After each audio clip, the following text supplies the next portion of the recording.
به یاد ذوالجلال بی‌بهایم، به یاد ذوالجلال بی‌بهایم بیارم این سخنها بر زبانم. سلام و درود همدیاران عزیز و زبان آموزان گرامی.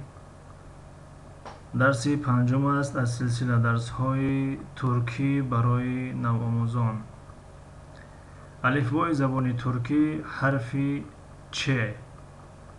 حرف چ به مثل حرف سی روسی یا تاجیکی است، لیکن در تگ حرف یک ویرگولکی کوچک یا خرد گذاشته شده است.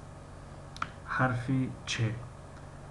چانتا، چانتا، چانتا جزودان کیف.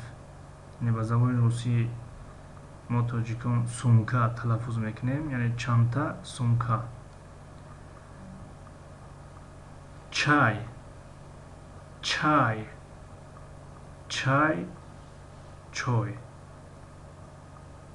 چیکولاتا، چیکولاتا، چیکولاتا، شکلات.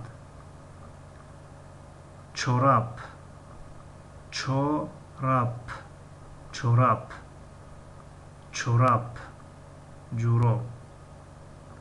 یعنی که به زبان روسی گاه تلفظ میکنیم نسکی.